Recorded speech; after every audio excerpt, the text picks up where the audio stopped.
You are welcome to yet another episode of HN What's Your Say? The #1 listening show, where we discuss real issues with real people like you. We are still featuring R. Kelly.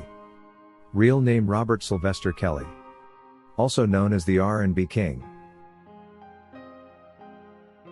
Everyone who knows R. Kelly has either watched, or simply knows about the existence of the infamous Dream Hampton production The Surviving R. Kelly docuseries.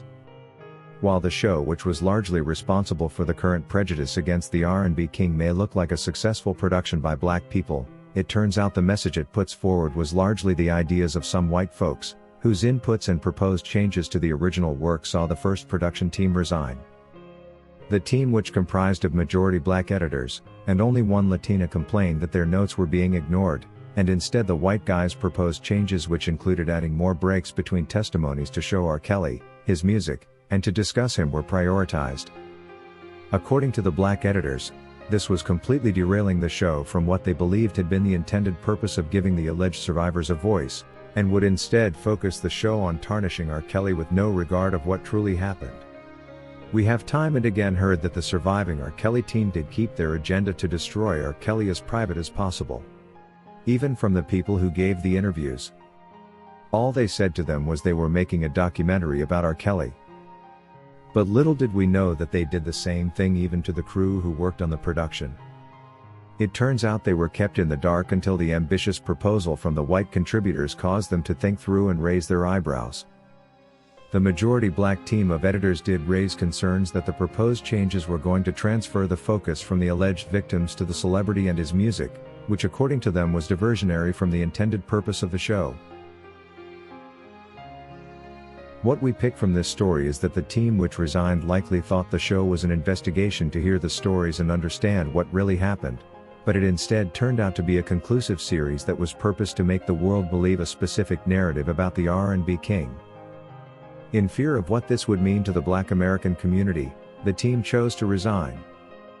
What followed later after the production had been made and aired, however, made the old production team quite bitter, after learning that while they had officially resigned, their inputs were still used on the show, yet they were not credited at all. Even if they had chosen to resign from the team earlier on, they felt that they deserved to be credited for the contributions they made at the early stages of production, especially considering their work was still used. It turns out the trick behind the show was to use the black contributors simply as a mouthpiece to drive a white man's agenda, which was to destroy a black successful man, in this case R. Kelly, and ensure that he loses his music catalog he had worked for over 3 decades. In order to silence the editing team, Dream Hampton was quick to credit them for their works, but only on some streaming platforms and not all. It's possible that if these early to resign editors were given a proper chance to speak out, perhaps we would know the truth of what the real purpose of the Surviving R. Kelly series was. Maybe they can also tell us which parts of the series were true, and those that were works of the conspirators. According to the latest findings, however, these editors have not been able to speak their minds because they were made to sign non-disclosure agreements never to reveal the details behind the prejudicial documentary. It's surprising to learn that while some NDAs are being recognized for as long as they are working against R. Kelly, the ones his accusers signed have been completely disregarded. According to the Gem, Surviving R. Kelly is indeed a Sony production and not the work of a black team. All black people involved apart from Dream Hampton, who was focused on the money, were simply used as pawns, only to discover what they had done later when it was completely irreversible. But with the new evidence revealed in the previous HN video, it's clear that Sony does own Lifetime Television and therefore planned this all out. It's no surprise that the docuseries managed to use R. Kelly's music freely in the show, and Sony has not sued or claimed the copyright to this material, considering it was their project after all. I am not sure what Kelly's agreement with Sony says about the use of their own music to destroy the artist's image, but there should be a clause against which Sony can be sued for availing this music for such purpose, and without the owner's permission whatsoever.